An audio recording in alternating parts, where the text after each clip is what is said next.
Who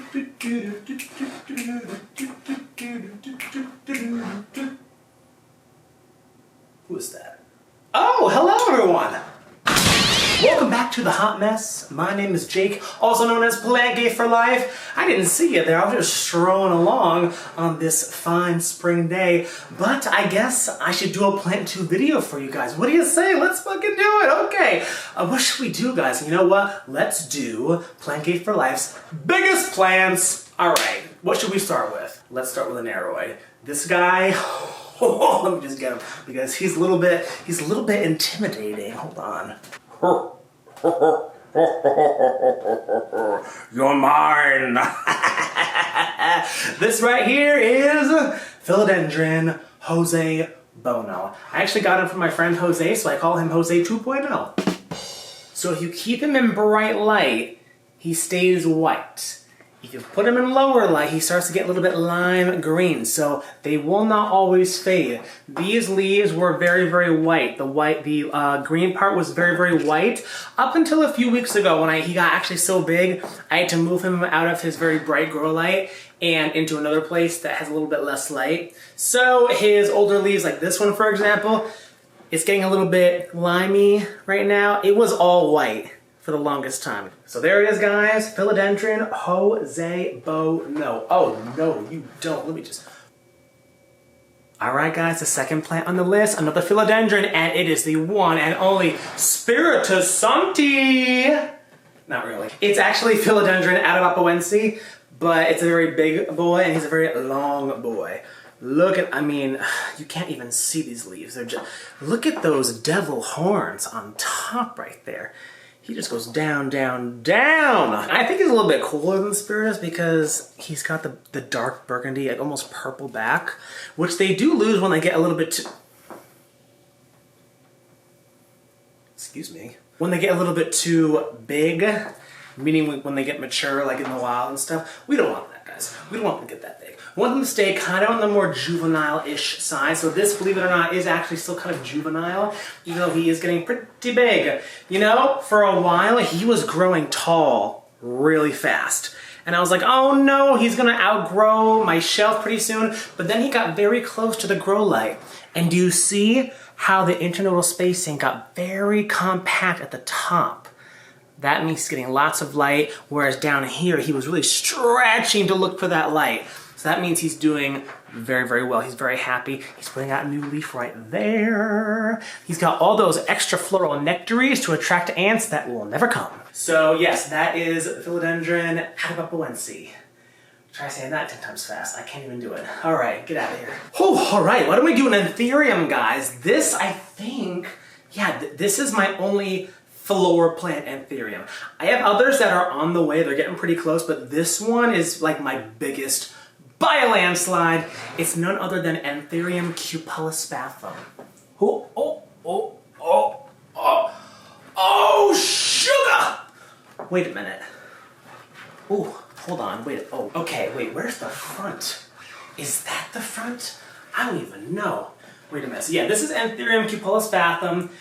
He's very hungry, he's gonna eat me, so I gotta do this real quick. This one has red petioles. It's kind of lost to immaturity, but you can kind of see it still has the red sinus right there. I know it's like backlit, guys, but can you kind of see how it's red there? So yes, the stems used to be like lipstick red.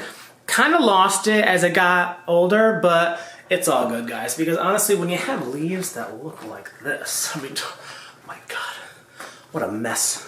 I'm like out of breath just trying to show you guys. You know, I can't even do a head test like this. I think I have to do it like this because my chin can fit in there.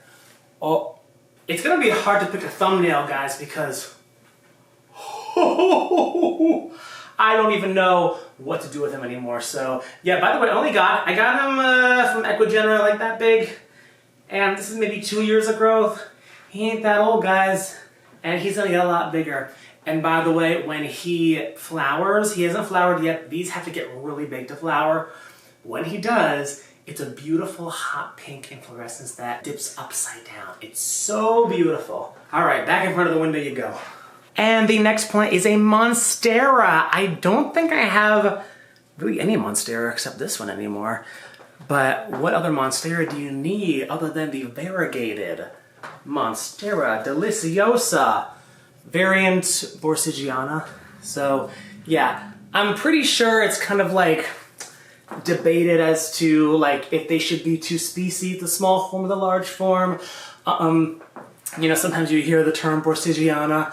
I believe as of right now it's recognized as Monstera deliciosa as the species, but it's variant Borsigiana, so like VAR dot Borsigiana. At least that's how I've seen it written in like official documents and stuff. So this is not the one that'll get super big, like a tight constellation. So it vines a lot more aggressively, as you can see. And when you get it up a moss pole, it'll become very easy to propagate and get some of your money back because they're not cheap. But yeah, this one I got from Plant Corner NYC, guys. Jira grows the best aloe. She always has the best stuff in stock. So yes. Oh, and she also inspired me to do this little DIY thing where you put a cup on top, you water the cup, and the cup waters the moss pole. So yeah, guys, I honestly really just water the moss pole, and I don't really water the pot all that often, you know, and he's doing just fine, guys. His roots are looking mighty. Although these don't get as big as the large form, these leaves can still get pretty darn big. So as you can see, he's got some inner fenestrations on that newest leaf. The previous leaf is probably the most beautiful. Look at that. Oh, look at that. It looks like a large form now. So that right there is a Monstera Borsigiana. Wait, hold on. It's Monstera deliciosa variant Borsigiana albo variegata. Look, I didn't come up with these names, guys. Oh, look, it's got some. Look at the wait, right there. Oh, I just broke a root. Whatever. It's got more. It's okay. And there. So maybe I can cut this pretty soon. All right. This is also a floor plant, guys. In case you were wondering, so it's gonna go back on the floor. All right, guys, the next one we got is pretty special because he is a hanging boy. We have none other than Anthurium Pallidiflorum. Okay, I don't even think I can show you the whole thing unless I do that. Yep, that right there is Anthurium Pallidiflorum. It's got 2 growth points, so he is very, very bushy. Look, wait, hold on, where are these leaves? So he fell like a few weeks ago. So some of his leaves got a little bit damaged, but like you can kind of see, he's got some like scarring like there and stuff, but he's all good. He's all good. The growth points, new leaves are coming in. He's growing in a Vanda wooden basket right here where they typically grow orchids, because orchids are epiphytic as well. What's really interesting about this guy is that these do not grow up like Philodendron and most other Anthuriums. This Anthurium will start at the top of the tree and grow down. So this is how they grow in the wild. It's not hanging upside down, guys. This is how it grows. So yeah, if you have one that is like trying to escape the pot, don't try to force it up a pole. Let it just crawl over the pot because that's what it wants to do, guys. And you know what? It grows pretty compact. It shouldn't really outgrow your pot too quickly. I've had this guy in here for like 2 years. 2-3 years, and he's been doing great. And this is some beautiful Spanish moss I just kind of have decoratively hanging. It's real Spanish moss, it's not fake. That is what live Spanish moss looks like, guys. I love it, and it's just so soft. I don't really take care of this, guys. I just dunk it in water overnight, you know, maybe every 4 to 6 weeks.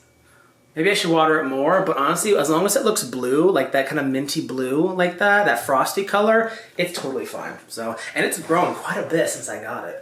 That's amazing. I forget how long it's gotten. Oh my goodness. So yes, that right there is the very hardy, I will say as well, Anthurium Pallidiflorum. Look at those leaves. Oh, jalapeno. Jake, did you just say jalapeno? Another plant that I got from Plant Corner when it was a tiny little thing. Back when the shop first opened, like over 1.5 years, maybe almost 2 years at this point. This right here is a gigantic variegated Burle Marx. Look at all of that. Look at what, guys. What the hell? Oh my God! Look at the growth. It is a nasty mofo. Holy foe, guys. I have to stake it up with these bamboo sticks or else it'll just fall over. It's like a tree now, guys. It's got a literal trunk. It has several trunks in all that bamboo. And it is just growing and rooting, and it doesn't take nothing, guys. I let this dry out for several days, up to a week sometimes, probably, and it just, oh God. Watch everything just snap right now as I talk about it. But yeah, that right there, oh, it's like a tree, guys. It's like a little tree. That's amazing. Guys, that needs to go like on this table here. Like, screw the orchid. I mean, not really, but sir, you've been there for a while. It's time to go. This next plant is very, very special to me, guys, because I have had him for 11 years, if you can believe that. I got him at the airport on the way home from a Hawaiian vacation with my family. I think, was I even in high school yet? I don't even remember. But if I just come back here, you can see Mr. Big Boy in the background. Now he's very heavy. I'm gonna attempt, let's see if I can pick him up. Okay, wow, all right. So this right here is a Strelitzia, also known as the bird of paradise. Now this is not the white bird of paradise, which is the one that you'll see sold in garden centers and things like that, because those are the ones that put out the very, very big leaves that almost look like banana leaves. But people grow the white bird of paradise for the big, beautiful leaves, because they take a very, very long time to flower, and these guys need full sun to flower anyway. So indoors, it can be pretty tricky to flower. I have not had this guy flower yet. He's never going to flower as long as he's with me, because he is in a very dark space. As you can see, he was between, not even in the north-facing window, he was between the north-facing windows. He's getting very, very low light. But guys, does it look like he's struggling? Not really, because you know what? I have toughened him up over the years. I've killed him several times. He's come back from the dead several times. As you can see, if you look closely, it almost looks like there's like 4 or 5 plants planted in there. It's one plant that just kind of divided itself over the years. And he is in a very moisture attentive medium with a lot of peat moss in it, because, you know, several years ago when I repotted him way back when, I didn't know what I was doing. And yeah, his soil is very moisture retentive, so I only water him like once every 2 months. And that's it, guys. I don't take care of him. I don't, and he's just all reliable. He is my all reliable. And I will never get rid of him. You know, whenever people talk about what is the plant that you'll save in the fire, you know, if you're gonna lose everything in a fire, you think you would want to grab your most expensive plant, so at least you can sell it and get some money. But no, I'd have to grab this guy.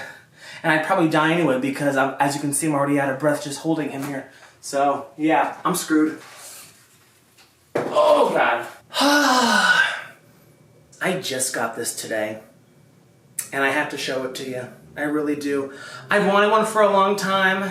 I had one for a while, but I just, you know, it didn't do anything for like a year, and I was like, forget it, I'll try again another time. I'm gonna try again. Let me just show it to you. Oh. Oh yeah. That's right. Yeah. Do you need to pick up your jaw because it fell on the floor? Do you need to pop your eyes back into their sockets? Do you need to blow your nose because you're crying right now?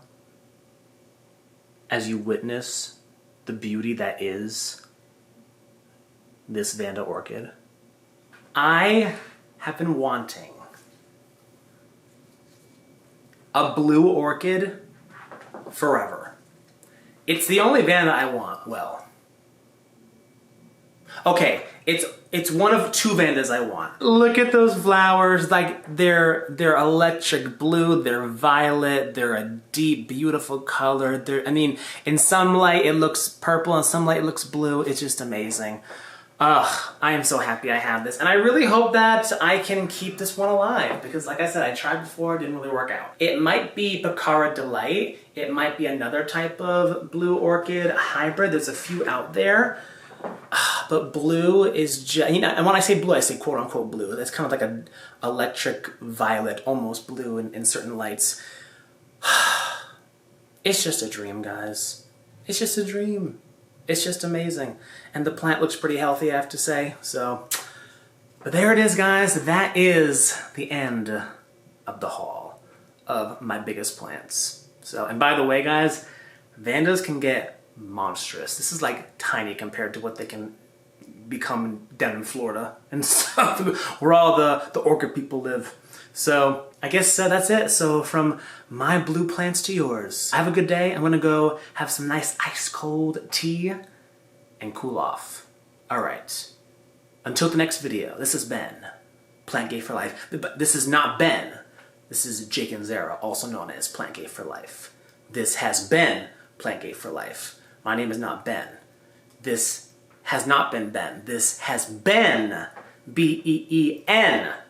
Plant Gay for Life, also known as Jake and Zara. By the way, did you know I have a music channel? I'll leave a link for it in my bio. So check out my music. I make my own music. I produce and write my own music.